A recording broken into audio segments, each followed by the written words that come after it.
I welcome all audience and speaker, Professor Bhavin Kumar Kanani from the entire Paro University family members.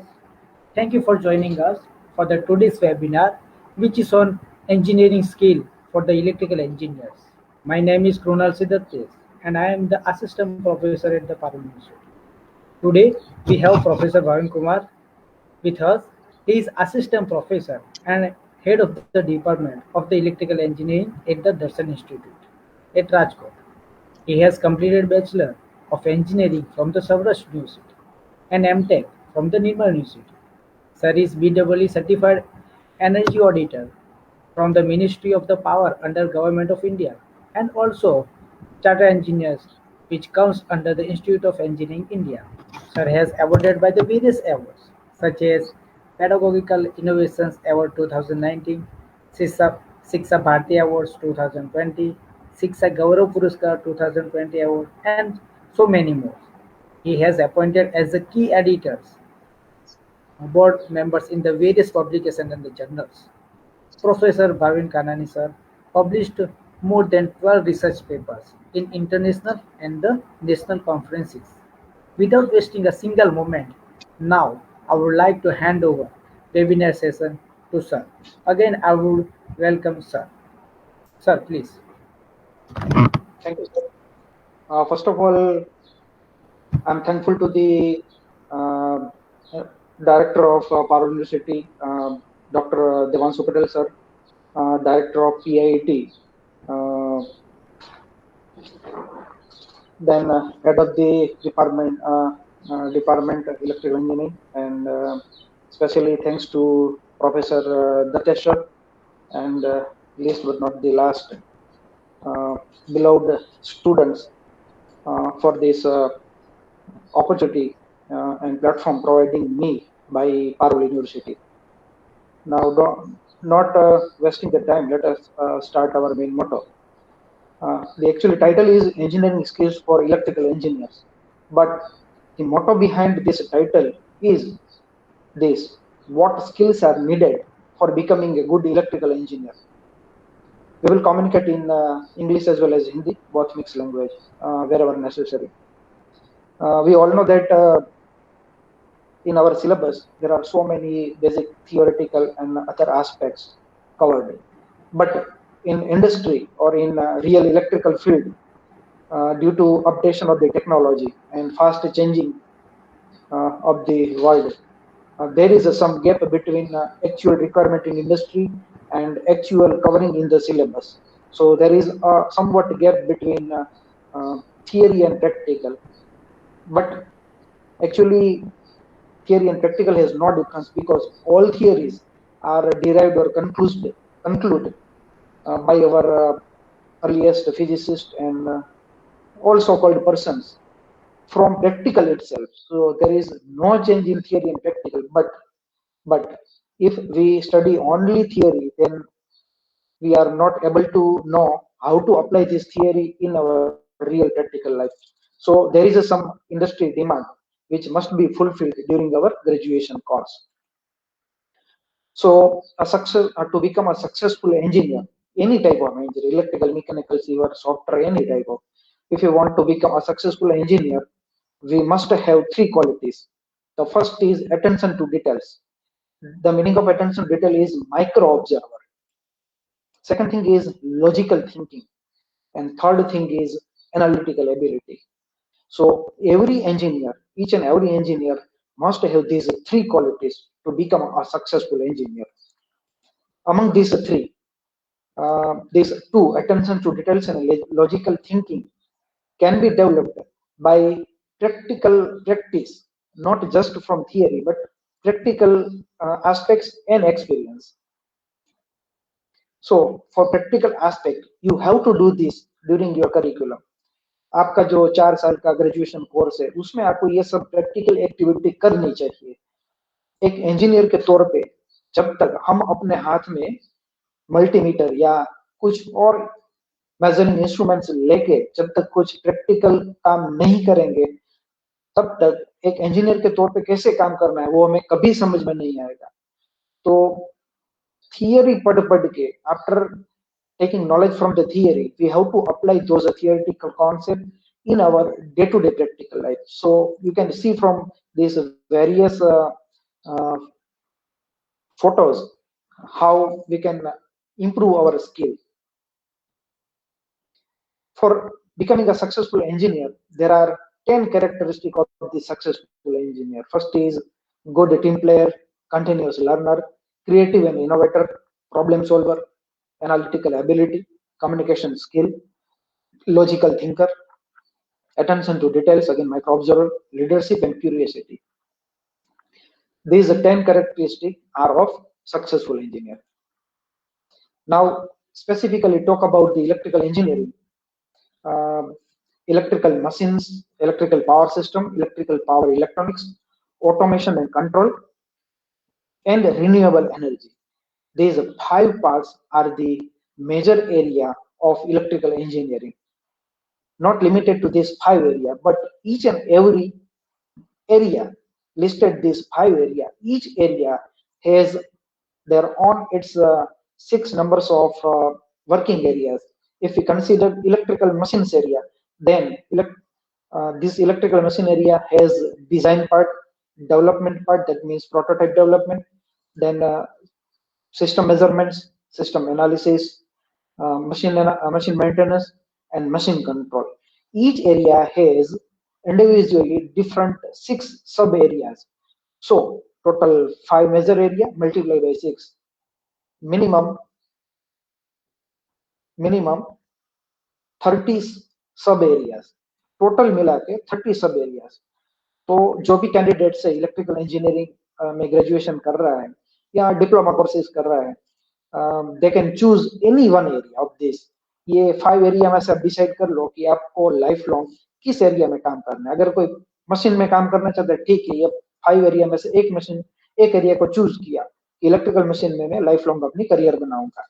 तो वो career path choose करने के लिए again machine में से भी आप ये सब पार्ट से जो सब सिक्स सेक्शन है उसमें भी आपको एक एरिया चूज करके आगे करियर बना सकते हैं. जैसे इलेक्ट्रिकल मशीन है तो आप इलेक्ट्रिकल मशीन की डिजाइन में ही काम करना चाहते हैं, या फिर प्रोटोटाइप डेवलपमेंट में काम करना चाहते हैं, या उसकी जो मेजरमेंट सिस्टम्स रहती है उसमें काम करना चाहते हैं, तो इनमें से भी कोई एक एरिया सब पार्ट चूज करते हो. So these are the major parts of electrical engineering. अभी गवर्नमेंट का जो एरिया है, तो उसमें ये जो different different electrical engineering के parts है. This is not limited to just machine or power system. There are various detailed part also. Let's just example. These are the various area: power system, machines and appliances, renewable power, automation, measurement, high voltage. Each area has again wide sub areas. If we consider only this electrical machines part, then a single part has lots of machines, transformer, generators, motors, lighting, industrial, domestic, various. If you consider among this only one area like motors, then motors are also classified in different manners. तो हमारे पास अलग अलग multiple sub section है, उसमें किसी में भी हम काम कर सकते हैं. इसका मतलब ये हुआ कि इलेक्ट्रिकल फील्ड में आपको काम करने के लिए या करियर डेवलप करने के लिए मल्टीपल ऑप्शन मिलेंगे, वाइड एरिया मिलेंगे. So this is good thing for the electrical engineers. These are the next big things of the electrical engineers. अभी जो मार्केट में इलेक्ट्रिकल में नया आ रहा है, नया आ गया है और नया आने वाला है, उसकी बात करें तो फ्यूचर किस में इलेक्ट्रिकल इंजीनियरिंग का, तो पूरा इलेक्ट्रिकल इंजीनियरिंग का future power generation, electronics industry, electric vehicles, renewable energy, battery technology, railway technology, consumer products and defence sector. Consumer product में पता है कि हर 6 महीने में एप्पल का, नोकिया का, जियोमी का नया नया मोबाइल का वर्जन आते रहते हैं. ठीक है. बैटरी टेक्नोलॉजी पे काफी सारा रिसर्च चल रहा है. रिन्यूएबल तो हम पिछले 5 साल से देख ही रहे, और अभी जो नया चल रहा है वो इलेक्ट्रॉनिक इंडस्ट्री और इलेक्ट्रिक व्हीकल्स में भी चल रहा है. तो these are the next big things in electrical engineering. Scope की बात करें कि तो ज्यादातर we have 3 scopes: either higher study for any MTech MBA, second thing is the job, either government or private job, and third area is the business, that may be family business or startup. Government job की बात करें तो central PSU से central governments में other से UPSC, SSC, in state PSUs through GPSC, and in electricity board, so discoms and other generatings. Private sector की job करे तो various MNCs in Gujarat and other major companies in the Gujarat and Saurashtra region. If you choose the business as a career development, then you have various options in business also. One is as a discom consultant, then electrical designer, electrical contractor, electrical supervisor, energy auditor, testing and calibration, and electrical goods manufacturer. So business में भी काफी सारी opportunities है. You can choose one of the option from business also. Growth in the business is unbounded. यहाँ से अपनी इस expert talk की असली स्टोरी स्टार्ट होती है.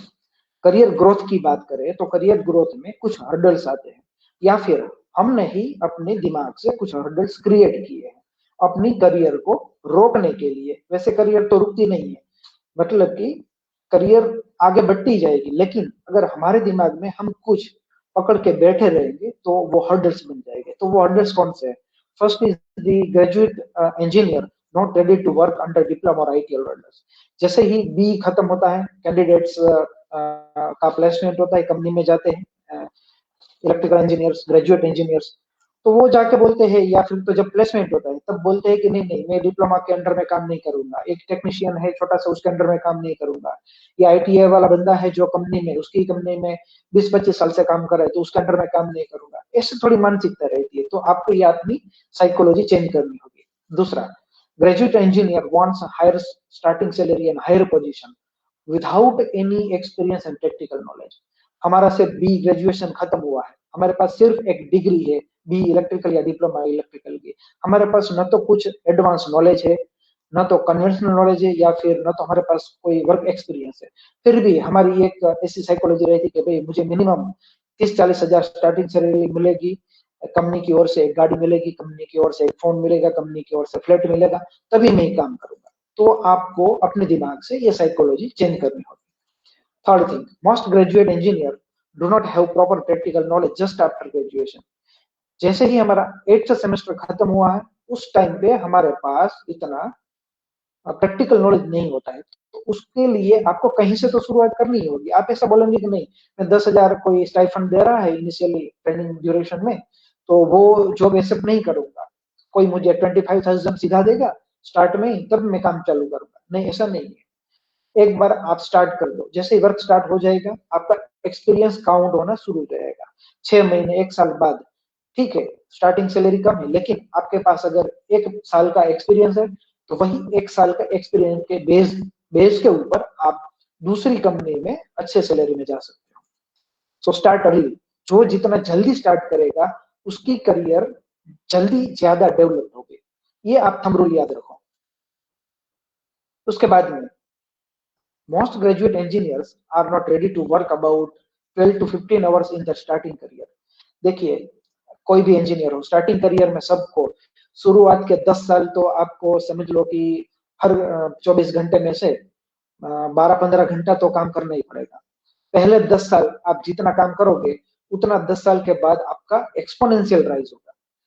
Not linearly but exponentially. हाँ, अगर आपने 12-15 घंटा हार्ड वर्क किया, हार्ड वर्क के साथ स्मार्ट वर्क भी जरूरी है, लेकिन हार्ड वर्क तो पहले करना ही पड़ेगा. ठीक है, धीरे धीरे एक्सपीरियंस इंक्रीज होगा, उसके साथ आपकी स्मार्टनेस भी इंक्रीज होगी, लेकिन हार्ड वर्क तो पहले चाहिए. कोई बोलेगा कि नहीं भाई मैं तो 2 या 3 घंटे ही काम करूंगा, नहीं नहीं मेरे से इतना कम नहीं होगा, तो ये नहीं चलेगा. आपको स्टार्टिंग फेज में, आपकी करियर की स्टार्टिंग फेज में 2-3-5 साल तो आपको हार्ड वर्क करना ही पड़ेगा.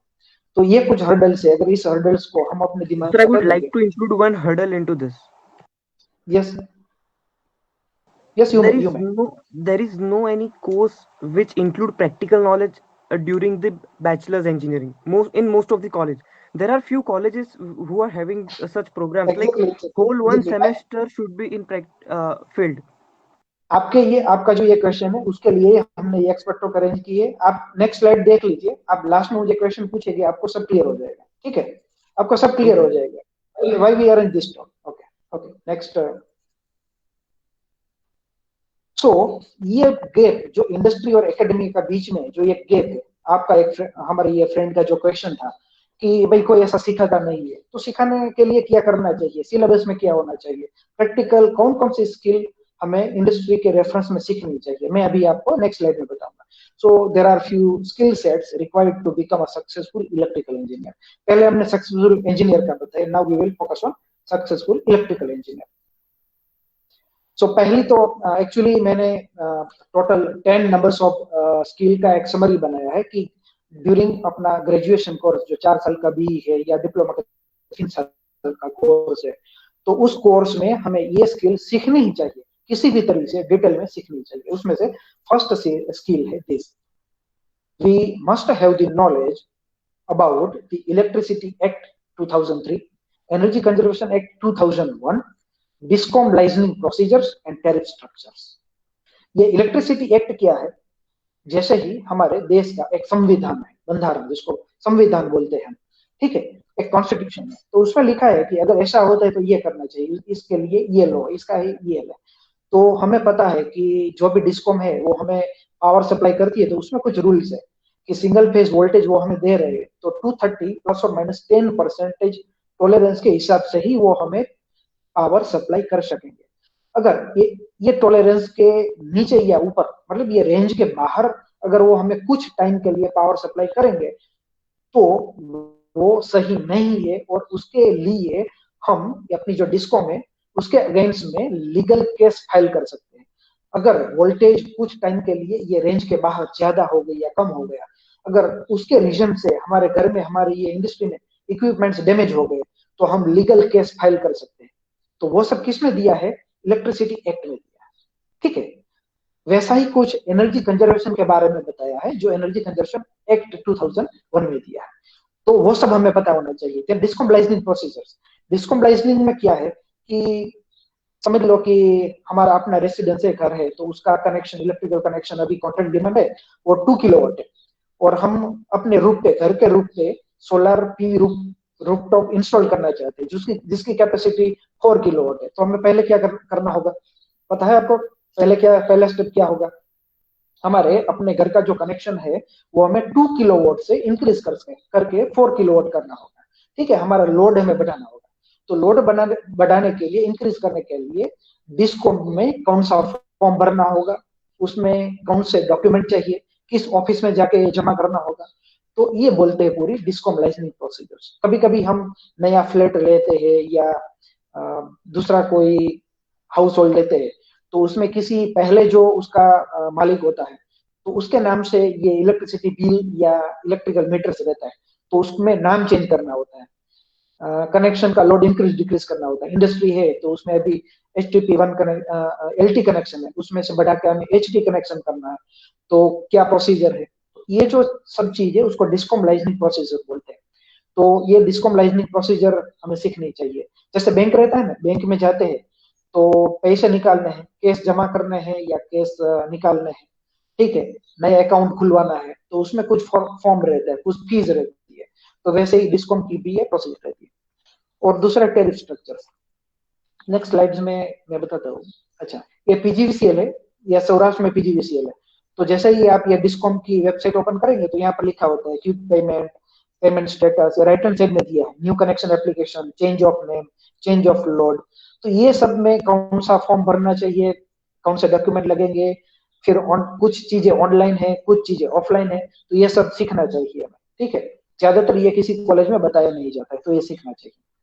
देन टैरिफ स्ट्रक्चर्स, अगर हम कोई नया कनेक्शन ले रहे हैं तो इतने सारे कनेक्शन है, जैसे LT और मीडियम वोल्टेज है तो उसमें टोटल 11 नंबर्स ऑफ कनेक्शन है टैरिफ के, ठीक है। RGP rural, GLP, LT, MD। Then HT connection में जाते हैं तो टेम्पररी है, LT इलेक्ट्रिक व्हीकल चार्जिंग से HTP1, HTP2। तो हमें पता होना चाहिए कि कौन सा टैरिफ स्ट्रक्चर है वो हमारे लिए अप्रोप्रिएट है। अगर हम कॉन्ट्रैक्टर है या इलेक्ट्रिकल डिजाइनर है, ठीक है, इंडस्ट्री या रेसिडेंट की इलेक्ट्रिकल डिजाइन करते हैं, तो उसमें हम रेकमेंड करते हैं कि हमें ये टैरिफ लेना चाहिए, LT कनेक्शन लेना चाहिए, HT कनेक्शन लेना चाहिए, कॉन्ट्रैक्ट डिमांड कितनी होनी चाहिए। तो अगर हमें ये पता नहीं है इलेक्ट्रिकल टैरिफ के बारे में, तो हम ये अपने क्लाइंट को बता नहीं पाएंगे, ठीक। इसके साथ साथ हमें इलेक्ट्रिसिटी बिल भी पता होना चाहिए। जैसे इसमें एक LT कनेक्शन, ये मेरा खुद का ही रेसिडेंट का बिल है, तो उसमें कितना हॉर्स पावर या किलोवाट का कनेक्शन है, कैसे ये बिल बनता है, एनर्जी चार्ज कैसे बनता है, डिमांड चार्ज कैसे बनता है, कुछ कांस्टेंट फिक्स चार्ज होंगे, कुछ वेरिएबल चार्ज होंगे, ठीक है। तो ये सब हमें पता होना चाहिए। एक सैड बात ये है फ्रेंड्स कि हमें अपने घर का ही बिल कैसे बनता है, अगर वो ज्यादा बिल आ रहा है तो उसको कैसे रिड्यूस करना है वो हमें नहीं पता होता है। तो ये पता करना चाहिए, पता होना ही चाहिए। दूसरा, इंडस्ट्री का बिल्स। इंडस्ट्री में ये जो एग्जांपल ये एचटी बिल का है, एचटीपी 1 कनेक्शन है, 300 केवीए की कॉन्ट्रैक्ट डिमांड है, ठीक है। ऐसा ही इलेक्ट्रिकल का एलटी कनेक्शन भी होता है। तो इंडस्ट्री का जो बिल्स रहता है वो बिल में कौन से पैरामीटर है, कहाँ कौन सा पैरामीटर मैनेज करने से बिल रिड्यूस होगा, ठीक है। तो ये सब हमें पता ही होना चाहिए, बिकॉज अगर कोई इंडस्ट्री में हम इलेक्ट्रिकल इंजीनियर के तौर पे रिक्रूट होते हैं और जो उसका डायरेक्टर रहेगा कंपनी का, वो हमें बोलेगा कि भाई आपको हमने रिक्रूट किया है और हमारा हर महीने इतना बिल आ रहा है, तो आपको रिड्यूस करना है इस बिल को, नेक्स्ट मंथ से हमारा बिल रिड्यूस हो जाना चाहिए। तो आप कैसे करेंगे अगर आपको बिल पता ही नहीं है तो, ठीक है। तो ये भी एक हर्डल्स है, तो हमें ये भी समझना चाहिए। बहुत कम कॉलेज है जो वो डिटेल में ये इंडस्ट्री के जो बिल्स है वो कैसे बनते हैं, कैसे रिड्यूस करते हैं वो सिखाते हैं, तो ये भी सीखना चाहिए। Skill number 2, we must have knowledge about the electrical switch gears and electrical safety, ठीक है। तो इलेक्ट्रिकल स्विच गियर की बात करें कि जिसका मिनिमम नॉलेज होना चाहिए, वो डिफरेंट टाइप्स के electrical fuse, MCB, MCCB, RCCB, ELCB, ACB, OCB, VCB and electrical safety.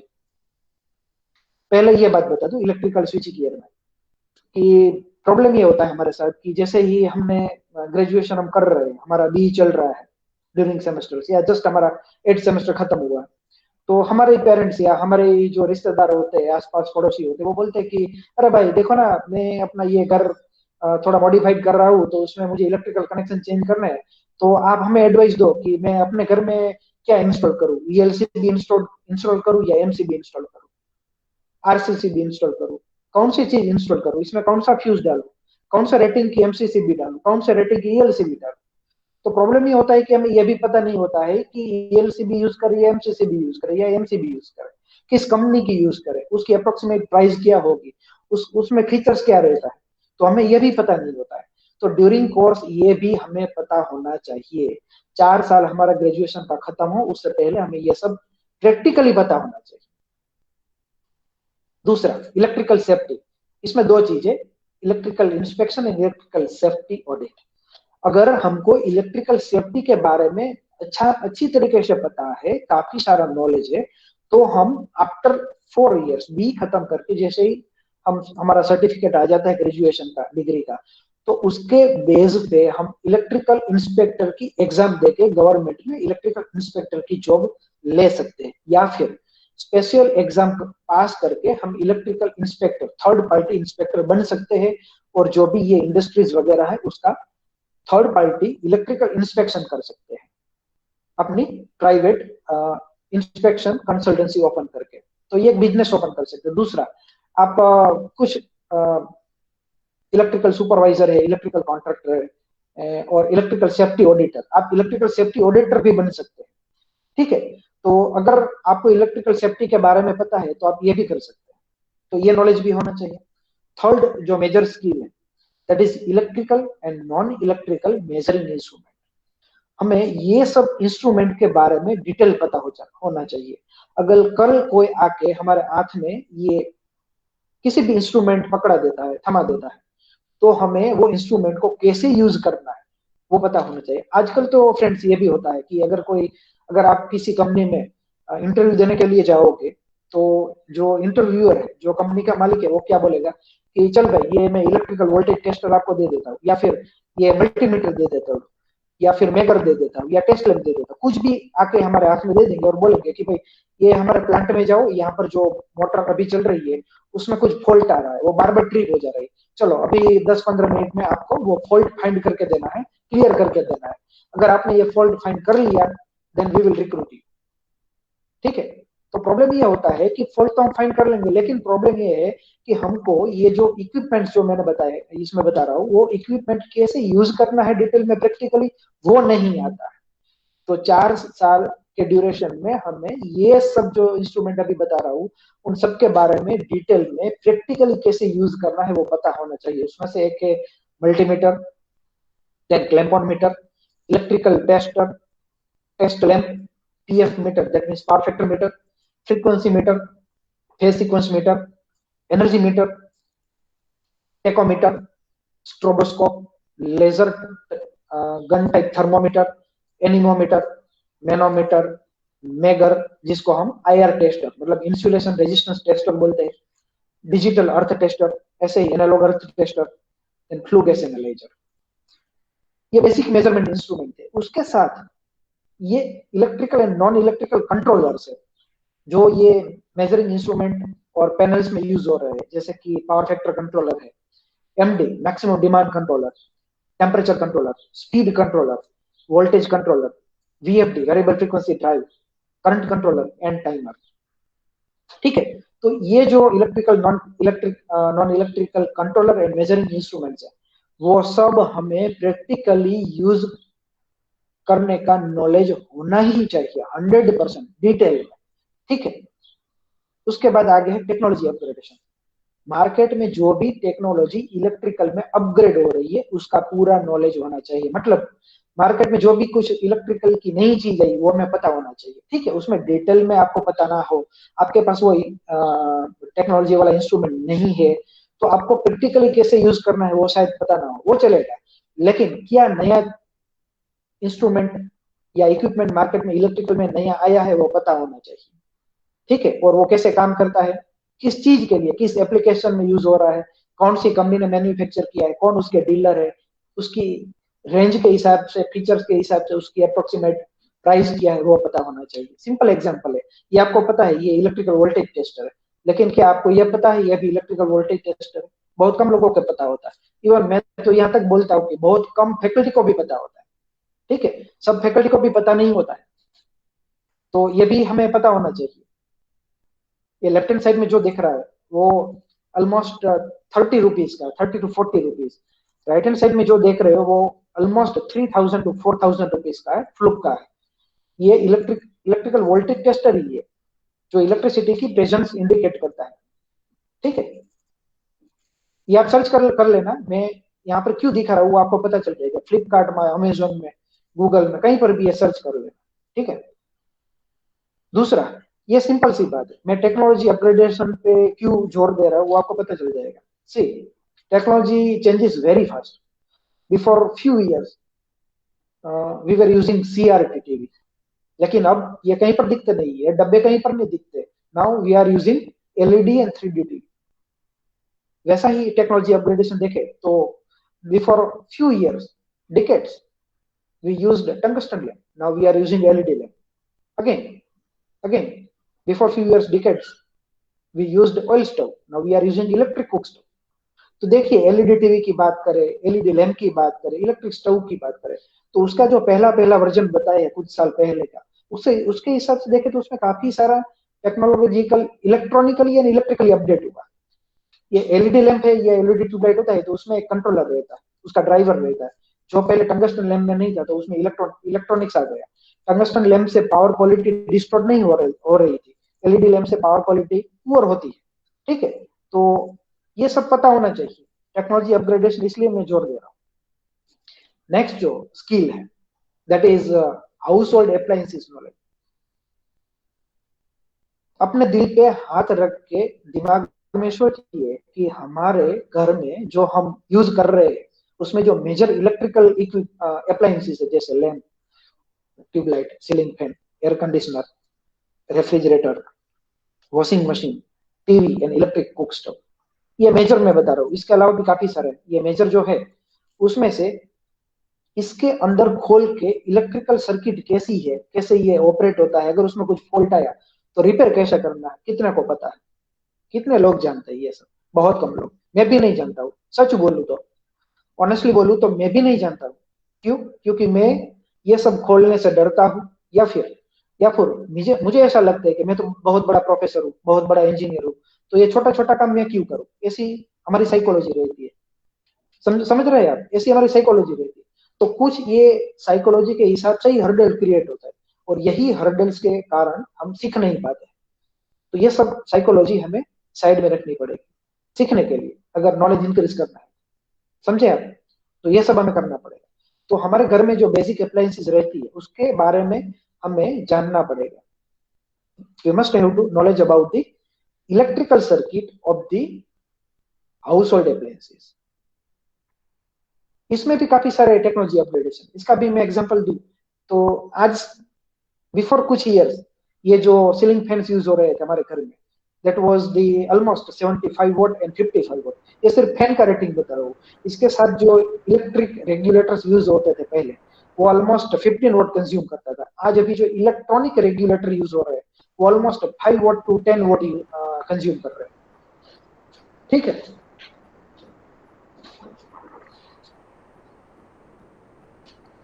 लेकिन अभी जो मार्केट में नए फैंस आए, वो पहले जो ये 7 कन्वेंशनल फैन थे वो सब induction Motors, single phase induction motor से ऑपरेट होते थे। अभी मार्केट में जो रिसेंटली नए फैंस आ रहे हैं सीलिंग फैंस, उसमें पीएमबीएलडीसी है। पीएमबीएलडीसी जो मोटर अभी इलेक्ट्रिक व्हीकल में यूज हो रही है। हाँ, इलेक्ट्रिक व्हीकल में पीएमबीएलडीसी है वो हमें पता है, लेकिन हमारे घर में जो अप्लायंसेस चल रही है उसमें पीएमबीएलडीसी है वो हमें पता नहीं है। तो वो नॉलेज होना चाहिए। अभी ये जो नए फैंस आ रहे हैं वो सिर्फ 80 watt to 30 watt to 8 to 30 watt only consumption है उसका। देखिए पहले जो कन्वेंशनल फैन थे 75 वोट 55 वोट का, तो उसके हाफ हो गया कंजम्पशन। तो ये हमें पता होना चाहिए।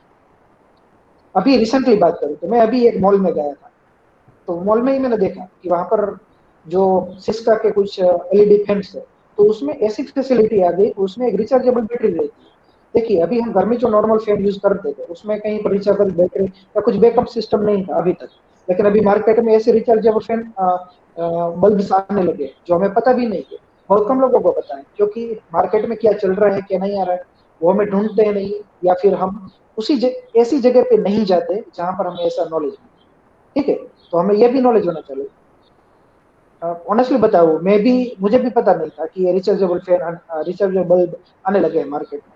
मैं भी एक मॉल में गया, वहां पर जो इलेक्ट्रिक आइटम्स रहती है तो वहां पर जाकर मैंने देखा, तो कुछ मुझे नया लगा तो मैंने ट्राई भी किया। आप मेरा हैंड भी देख सकते हैं। ठीक है, मैंने अपने हैंड से उसको शॉर्ट किया है, उसके जो दो टर्मिनल रहते हैं, जैसे ही शॉर्ट हुआ तो अपने आप वो चालू हो गए, बिकॉज उसमें बैटरी लगी हुई, वो बैकअप प्रोवाइड कर रहा है। वैसा ही पोर्टेबल फैंस, देखिए राइट हैंड साइड में जो एक छोटा पोर्टेबल फैन दिया है वो भी उसमें बीएलडीसी फैन यूज हो रहा है। ठीक है, और उसमें बीच में जो व्हाइट कलर का दिया है that is emergency LED lamp. तो ये बहुत छोटा सा फैन है, ऑलमोस्ट इसका पावर कंजप्शन है 6 what, almost 6 what power consumption है। छोटी सी मोटर है, इसमें रिचार्जेबल बैटरी भी है। ठीक है, तो इमरजेंसी कंडीशन में आप फैन को भी चला सकते हो, लाइट को भी चला सकते हो। आप सर्च कर लेना, ये इंपेक्स कंपनी का है, अभी मैंने परचेज किया है, इस महीने ही मैंने परचेज किया और घर में यूज कर रहा हूँ। ठीक है, तो हमें ये सब पता होना चाहिए कि अभी लेटेस्ट ये सब आने लगा है। प्रॉब्लम ये होगा कि अगर हमें ये पता नहीं होगा तो हमारे ही फैमिली मेंबर्स या हमारे ही रिश्तेदार बोलेंगे कि अरे भाई तू तो इलेक्ट्रिकल इंजीनियर हो गया, लेकिन तू पता नहीं है आपको कि ये ऐसी टेक्नोलॉजी वाला फैन आ रहा है, ऐसी लाइट आ रही है। ठीक है, तो उस टाइम पे हमें थोड़ी शर्म आएगी कि ये सही बात है, मैं इंजीनियर हो गया हूँ लेकिन मुझे इतना भी पता नहीं है जो नॉर्मल लोगों को पता है। ठीक है, तो हमें टेक्नोलॉजी के साथ साथ अपग्रेड होना चाहिए। Skill number 5, electrical design and drafting. इसमें पहला है ऑटोकैड। सब इलेक्ट्रिकल इंजीनियर्स जो डिप्लोमा इलेक्ट्रिकल हो रहे हैं या फिर ग्रेजुएट बी इलेक्ट्रिकल इंजीनियर्स हो रहे हैं, उन सबको ऑटोकैड आना ही चाहिए, मिनिमम क्वालिफिकेशन। ठीक है, अगर आपको ग्रेजुएट इंजीनियर बनना है, सर्टिफिकेट चाहिए, तो मिनिमम क्वालिफिकेशन ये होना ही चाहिए, आपको ऑटोकैड डिजाइन आनी ही चाहिए। AutoCAD 2D and 3D both for electrical drawing. मैं ये नहीं बता रहा हूँ कि ऑटोकैड सीख के आप मैकेनिकल का ड्राइंग चालू कर दो या सिविल का सब काम चालू कर दो, नहीं, लेकिन इलेक्ट्रिकल की जो डिजाइन है, वायरिंग डिजाइन, ठीक है, तो ये सब जो डिजाइन रहती है वो डिजाइन करने के लिए आपको मिनिमम ऑटोकैड इलेक्ट्रिकल का नॉलेज होना चाहिए। डिजाइन ड्राफ्टिंग, इसको डिजाइन ड्राफ्टिंग बोलते हैं। ठीक है, देखिए फायदा क्या होगा आपको कि अगर आपको ये ऑटोकैड इलेक्ट्रिकल डिजाइन समझ में आ रही है, तो अगर आप इंडस्ट्री में जाएंगे तो इंडस्ट्री का जो इलेक्ट्रिफिकेशन रहता है उसमें उसका एसएलडी रहता है, सिंगल लाइन डायग्राम। ठीक है, ये देख ही रहे हैं आप, यहाँ पर 66 टू 6.6 केवी का सबस्टेशन का एक सिंगल लाइन डायग्राम दिया SLD। सबस्टेशन में जाओगे, पावर प्लांट में जाओगे, किसी इंडस्ट्री में जाओगे तो हर जगह पे आपको ये SLD मिलेगा।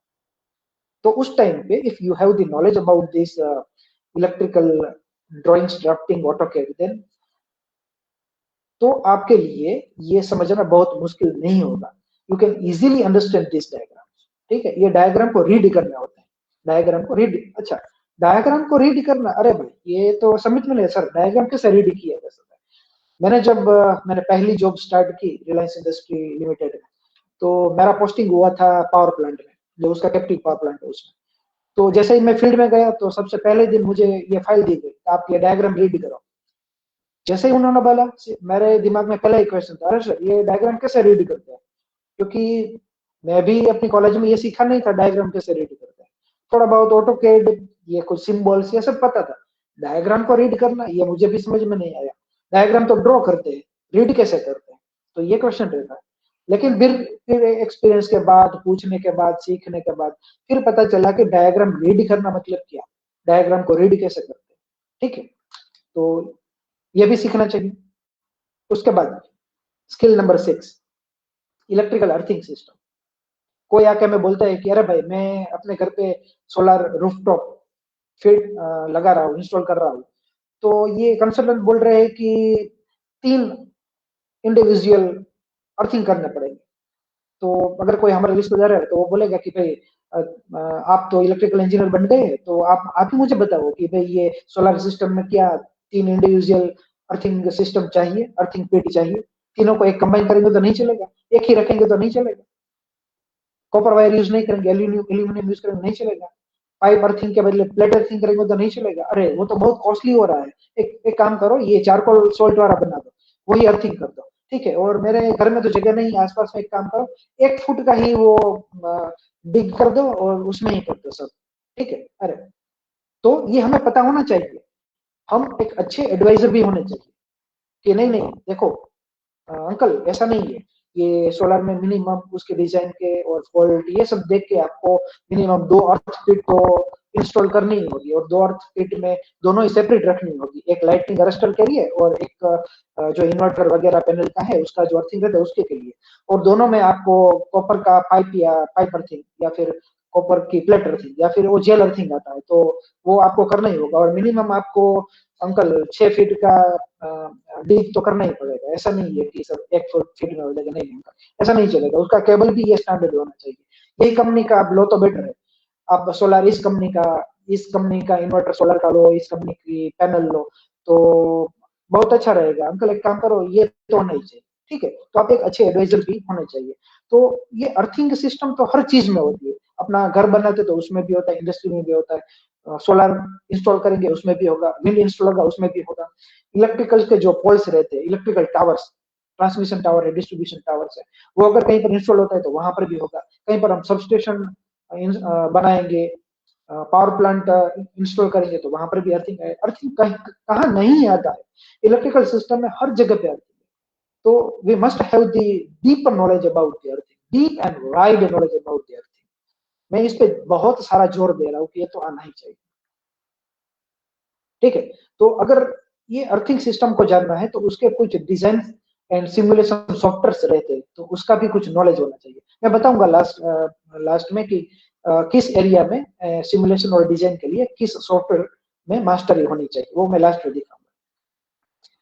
स्किल नंबर 7 है solar PV and wind energy system, that is renewable energy. ठीक है, अब हम सबको पता है कि मार्केट में अभी जो चल रहा है रिन्यूएबल में, वो सबसे ज्यादा solar photovoltaic and wind energy है। तो इसके बारे में हमें पता होना ही चाहिए, होना ही चाहिए। आप अगर किसी भी रिश्तेदार को पता चलता है कि हम इलेक्ट्रिकल में अभी ग्रेजुएशन कर रहे हैं, तो वो रिश्तेदार हमें फोन करके बोलेगा, अरे भाई मुझे सोलर रूफटॉप इंस्टॉल करवाना है, तो भाई तू ही बता दे कि मैं किस कंपनी का डालूं, पैनल कौन सी कंपनी की होनी चाहिए, इन्वर्टर कौन सी कंपनी का होना चाहिए, मेरे घर में अभी इतनी जगह है तो उसके हिसाब से कितना किलोवाट का कनेक्शन, कितना किलोवाट का इंस्टॉल हो सकता है। अगर मैं 2 किलोवाट का इंस्टॉल कर रहा हूँ तो हर महीने मुझे कितना जनरेशन होगा, बिल में कितना रिडक्शन होगा। ठीक है, उसमें उसके लिए मुझे कितने डॉक्यूमेंट चाहिए, गवर्नमेंट मुझे कितनी सब्सिडी देंगे, तो ये सब पता होना ही चाहिए। अगर ये पता नहीं है तो बहुत मार्केट में प्रॉब्लम होता है। वो आप जॉब स्टार्ट करेंगे तो आपको पता ही चल जाएगा। ठीक है, अभी काफी सारे रिश्तेदार आपको पूछते ही रहेंगे कि भाई ये पता है, ये पता है। तो रिन्यूएबल तो पता ही होना चाहिए। और अगर ये आपको स्ट्रॉन्ग बनाना है, आपको पता है कुछ साल पहले मैं बात कर रहा हूँ ऑलमोस्ट 2000 से लेके 2007 के बीच का जो टाइम था, उसमें ये होता था कि कोई भी कंपनी, आप कोई भी यूनिवर्सिटी या कॉलेज ले लो, उसमें जितने भी रिक्रूटमेंट होती थी, प्लेसमेंट होता था। तो आप निर्मा यूनिवर्सिटी ले लो, डीडीयू ले लो, एमएस यूनिवर्सिटी ले लो, जो भी रेप्यूटेड यूनिवर्सिटीज है, उसमें 2000 से लेके 2007 के बीच में जितने भी प्लेसमेंट होता था, उसमें से almost more than 70 to 80% software में ही प्लेसमेंट होता था। वैसे ही आज की बात करें, पिछले 3 साल से लेके अभी तक का जो एरिया है, उसमें इलेक्ट्रिकल के जो भी प्लेसमेंट हो रहे हैं, उसमें से मोर देन 70% प्लेसमेंट ये रिन्यूएबल फील्ड में हो रहा है। क्यों? क्योंकि मार्केट में अभी वो काम चल रहा है, बहुत सारा चल रहा है, इसलिए। ठीक है, तो सोलर पीवी का अगर आपको नॉलेज लेना है तो उसके एसोसिएटेड जो भी सॉफ्टवेयर है वो पता ही होना चाहिए, जैसे कि AutoCAD, पीवीसिस्ट, SketchUp, Homer, PV planner. ठीक है, तो ये सब के बारे में आपको पता ही होना चाहिए। ऐसे ही जो विंड एनर्जी है, उसके कुछ सिमुलेशन एंड डिजाइन सॉफ्टवेयर से वो आना चाहिए। उसके बाद ये रिन्यूएबल फील्ड में गवर्नमेंट की जो भी स्कीम है और गवर्नमेंट की जो भी पॉलिसीज है, वो हमें पता होना चाहिए। वो भी आपको मिल जाएगी, गवर्नमेंट साइड से सब कुछ मिल जाएगा। ठीक है, एग्रीकल्चर में भी गवर्नमेंट की स्काई योजना पहले चल रही थी, सूर्य शक्ति किसान योजना। उसके बाद में उसने ये स्काई योजना को कन्वर्ट कर दिया, उसका नया नाम दे दिया कुसुम योजना। तो ये सब पता होना चाहिए। नेक्स्ट स्किल नंबर 8 है, we must have the knowledge about the electric vehicle system. ये नया सोलार के बाद ये जो नया एरिया ग्रो हो रहा है इलेक्ट्रिक व्हीकल का, तो उसके बारे में आपको अभी से सब नॉलेज इकट्ठा करना शुरू कर देना चाहिए। ठीक है, शुरू कर देना चाहिए। आपको पता होना चाहिए कि इलेक्ट्रिक व्हीकल के जो मेजर कंपोनेंट है, इलेक्ट्रिक मोटर, पावर ट्रेन। ठीक है, तो ये इसमें क्या क्या होता है, इसकी डिजाइन और सिमुलेशन करने के लिए कौन से सॉफ्टवेयर है, कौन सी कंपनियां है वो ये इलेक्ट्रिक व्हीकल अभी से डेवलप कर रही है, इंडिया में कौन सी कंपनी ने किस मॉडल लॉन्च किया है, उसकी अप्रोक्सीमेट प्राइस क्या है, उसमें क्या हर्डल्स है, उसमें क्या प्रॉब्लम आएगा, उसके लिए किस टाइप की बैटरी चाहिए, उस बैटरी की क्या रेंज रहती है, कितने टाइम में चार्जिंग डिस्चार्ज होती है, कौन सी कंपनी मैन्युफैक्चर करती है, कौन कौन डीलर्स है, तो ये सब पता होना चाहिए। गवर्नमेंट की जो पॉलिसीज और स्कीम है इसके बारे में वो सब क्या है। ठीक है, आपको पता ही होगा शायद कि इलेक्ट्रिक 3 व्हीलर्स है, ऑटो रिक्शा वगैरह, तो उसमें गवर्नमेंट ऑफ गुजरात जेडा के थ्रू ऑलमोस्ट पर व्हीकल 3000 रुपीज की सब्सिडी भी देते हैं। ठीक है, तो ऐसे ही सेंट्रल गवर्नमेंट की भी कुछ पॉलिसी सब्सिडी देती है, तो ये हमें पता होना चाहिए। और ये जो सोलार है, इलेक्ट्रिक व्हीकल है, तो उसके लिए अलग अलग यूनिवर्सिटी कॉलेज के काफी सारे स्टूडेंट्स हैं जो अच्छे प्रोजेक्ट बना रहे हैं। ठीक है, अपने फाइनल ईयर प्रोजेक्ट में अच्छे सारे प्रोजेक्ट बनाते हैं। ठीक है, वो एक प्रोटोटाइप मॉडल बनाया होता है, लेकिन वो बहुत अच्छे कॉन्सेप्ट से अच्छा बनाया होता है। तो हमें ऐसे अलग अलग यूनिवर्सिटी कॉलेज के जो स्टूडेंट रहते हैं कि जिन्होंने ये अच्छा काम किया है, अच्छे प्रोजेक्ट बनाया है, उसका कांटेक्ट करके उससे भी कुछ नॉलेज गेन करना चाहिए। देखो, सीखने के लिए कोई लिमिटेशन नहीं रखनी चाहिए। ऐसा नहीं है कि भाई हम दूसरी कॉलेज के प्रोफेसर का अप्रोच ना करें या दूसरी कॉलेज के जो स्टूडेंट्स है उसका अप्रोच ना करिए। सीखने के लिए कहीं से भी सीखना चाहिए। ऐसा नहीं है कि भाई हमें जो सीखना है 4 ईयर ड्यूरेशन में जो भी सीखना है वो सिर्फ अपनी ही कॉलेज के फैकल्टी से सीखे, ऐसा नहीं है। अगर दूसरी कॉलेज के फैकल्टी आपको कुछ अच्छा सिखा रहे हैं, दूसरी कॉलेज के आपके जो फ्रेंड्स है वो आपको कुछ अच्छा टेक्निकल नॉलेज दे रहे हैं, तो वहां से भी नॉलेज गेन कीजिए। कुछ लिमिटेशन मत रखिए कि मैं इस कॉलेज में पढ़ रहा हूँ और दूसरी कॉलेज का फैकल्टी का अप्रोच करूंगा तो वो बुरा लगेगा, अच्छा लगेगा, कैसा लगेगा, वो मत सोचिए। बस सीखना है, आप वही सोचिए। कहीं से भी सीखिए, किसी भी तरीके से सीखिए। Learning is important, learning is important. Actually academia industry का ये दो चीज है, टीचिंग लर्निंग प्रोसीजर है। ऐसा नहीं कि हम सिर्फ बोलते रहेंगे आप सुनते रहिए, ऐसा नहीं है। 4 साल में टीचिंग लर्निंग प्रोसीजर, सिर्फ टीचिंग नहीं है, सिर्फ लर्निंग नहीं है, बाई डायरेक्शनल प्रोसेस है टीचिंग लर्निंग। नेक्स्ट जो है स्किल वो इंडस्ट्रियल ऑटोमेशन एंड आईओटी है। इसके बारे में पता होना ही चाहिए, होना ही चाहिए। जैसे रिन्यूएबल का पता होना ही चाहिए, सोलर का पता होना ही चाहिए, ऐसे ही इंडस्ट्रियल ऑटोमेशन आईओटी का नॉलेज होना ही चाहिए। This is must, this is must, we must have this knowledge. So for that, we must learn about different types of sensors, transducers, and embedded controllers. और IoTs तो आजकल residential appliances है, उसको control करने के लिए भी यूज हो रहा है। ठीक है, ऑटोमेशन की बात करें तो एनर्जी मॉनिटरिंग सिस्टम के बारे में भी पता होना चाहिए, जिसको EMS बोलते हैं, energy monitoring system. Then we must have the knowledge. Skill number 10, we must have the knowledge about the electrical testing and test certificates. ठीक है, तो ये भी एक बड़ा एरिया है। ट्रांसफार्मर को कैसे टेस्ट किया जाता है, उसका जो ऑयल रहता है ट्रांसफार्मर ऑयल, वो कैसे टेस्ट किया जाता है, ट्रांसफार्मर का वाइंडिंग कैसे टेस्ट किया जाता है, देन इलेक्ट्रिकल मोटर का वाइंडिंग कैसे टेस्ट करते हैं, ठीक है, उसका रोटर शॉर्ट है या नहीं है वो कैसे पता कर सकते हैं। तो ये सब चीजें हमें पता होनी चाहिए। अगर हमारे पास कोई टेस्ट रिपोर्ट दे दे, एरडा का एक टेस्ट किया हुआ रिपोर्ट हमारे पास है, ठीक है, तो वो बोलेंगे कि भाई इसमें कुछ ये टेस्टिंग का जो नंबर्स मतलब जो रिजल्ट दिया है वो कुछ डाउटफुल है, तो आप बता दो टेस्ट सर्टिफिकेट से कि इसमें कौन सा अप्रोप्रिएट नहीं है। ठीक है, तो अगर हमें इसके बारे में कुछ नॉलेज है तो ही बता पाएंगे। या फिर कोई हमें ऐसा ऐसे बोलेंगे कि एरडा की नोटिस आई है प्लेसमेंट की, अगर उसमें इंटरव्यू है तो वो इंटरव्यू बोल रहा है कि explain me the different methods for the transformer testing, तो क्या बोलेंगे, हमें कोई नॉलेज ही नहीं है ना। ठीक, तो ये कभी कभी इंडस्ट्री में हम सर्विस इंजीनियर के पोस्ट पे काम कर रहे हैं, तो जो ट्रांसफार्मर मैन्युफैक्चर है उस कंपनी में, और कोई हमारा कंपनी का ट्रांसफार्मर कोई कस्टमर यूज कर रहा है और उसको ऑन साइड कोई प्रॉब्लम हो गया तो वो सोल्व करना है, तो कैसे करेंगे, तो ऑन साइड कुछ टेस्ट होते हैं, तो हमें पता होना चाहिए कि ये टेस्ट कैसे होता है क्या नहीं है। तो ड्यूरिंग ग्रेजुएशन ये भी हमें समझना चाहिए। ठीक है, ये आप देख ही रहे कि ऐसे ऐसे सब टेस्ट होता है, site test, on site test होता है। लेबोरेटरी में लेके टेस्ट करेंगे वो तो अलग बात है, ऑन साइड फील्ड में जाके कुछ टेस्ट करने पड़ते हैं, तो वो हमें पता होना चाहिए।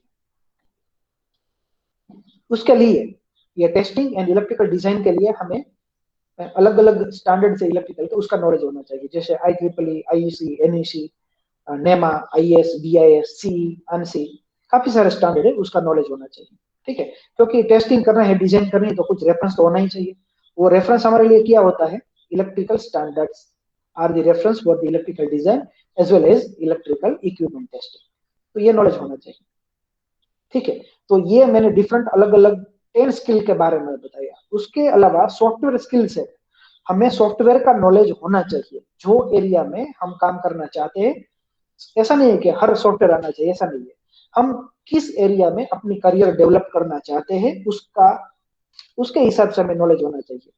अगर हम if we want to work in transformer design and analysis, then we have to knowledge about the Maxwell and JMAC. These are the different softwares used in the different area. For motor design and analysis, ANSYS, Magnet, Speed, NISA, Opera. For power electronics design and simulation, MATLAB, PSIM, Circuit Maker, Multisim, PSCAD, Proteus, Electronic Workbench, ModelSim, PSpice, LabVIEW. For PCB design and simulation, PCB Maker, PCB Designer, Eagle, TinyCAD, Express PCB. For earthing design and simulation, EarthMate, EarthGrid Pro, ETAP, GroundGrid. For automation, Codesys, Microwin, Macrologics, AutoSim 2000, Automation Studio, SimCAD Pro. For electrical design and drafting, AutoCAD, C Electrical. For power system, MATLAB, MyPower, LabVIEW, Power World Simulator, Engineering Power Tools. For embedded controllers, Kale, TinyCAD, Arduino, STM32, and other DSP controllers. For solar system, AutoCAD, PVSys, Solar Pro, Homer, SAM, Transys, PV Upchart, PV Planner, Red Screen. So ये सब software skills है, जो भी area में आप काम करना चाहते हो तो उसमें ये स्किल होनी चाहिए, software skills. Then soft skill, ये सॉफ्ट स्किल तो सभी को लागू होती है, जैसे कि फिजिकल फिटनेस, अगर आप इंजीनियर है तो आपकी फिजिकल फिटनेस अच्छी होनी चाहिए, this is the first parameter, होना ही चाहिए, फिजिकल फिटनेस अच्छी होनी चाहिए। अवेकन्स मतलब आपके आसपास क्या हो रहा है वो पता होना चाहिए, क्योंकि इलेक्ट्रिकल इंजीनियरिंग में ये होता है कि अगर इलेक्ट्रिकल डिस्ट्रीब्यूशन पैनल के पास बैठे हो और कुछ ब्लास्ट हुआ तो बहुत कम टाइम में हमें डिसीजन लेना होता है कि क्या करना है, भाग के बाहर निकल जाना है या फिर फायर एक्सटिंग्विशर लेके पैनल में से फायर डिस्टिंग्विश करना है। वो माइक्रो सेकंड में ही हमें टाइम रहता है। मैकेनिकल, सिविल या फिर सॉफ्टवेयर इंजीनियर रहते हैं, उतना हमें टाइम नहीं मिलता है डिसीजन लेने का। Then technical and emergency communication, good presentation skill, analytical ability, networking skill, mentoring, creative thinking, computer modeling, attention to details। ये सॉफ्टवेयर की बात करो, सॉफ्टवेयर डिजाइन का वो कंप्यूटर मॉडलिंग होता है। Then self confidence and patience, इतनी सॉफ्ट स्किल हमारे में होना चाहिए। Then market knowledge skill for electrical engineer, मैंने बोला ना कि मार्केट में जो नया आ रहा है वो हमें पता होना चाहिए। वो पता करने के लिए एक चीज ये है कि मार्केट में जो इलेक्ट्रिकल मैगजीन्स रहते हैं वो मैगजीन्स आपको हर महीने एक बार ओवरव्यू करना चाहिए। मैं ऐसा नहीं कर रहा हूं आप पूरे का पूरा डिटेल में पढ़िए, नहीं, कुछ 3-4 मैगजीन्स आप अपने लिस्ट में रखिए कि हर महीने में एक बार इसका ओवरव्यू करना है कि इसमें क्या है।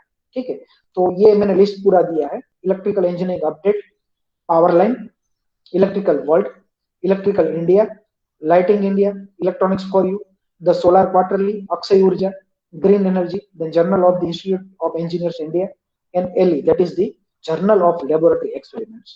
तो उसमें से इस लिस्ट में से 3-4 मैगजीन्स आपको कंपलसरी रेगुलरली रीड करना चाहिए जहां से भी मिला। ठीक है, तो इसके लिए मैंने अपनी ओर से एक पूरी योजना बनाई। कोई भी कॉलेज, कोई भी यूनिवर्सिटी ये इंप्लीमेंट कर सकते हैं। 1 सेमेस्टर टू 1 स्किल, हर सेमेस्टर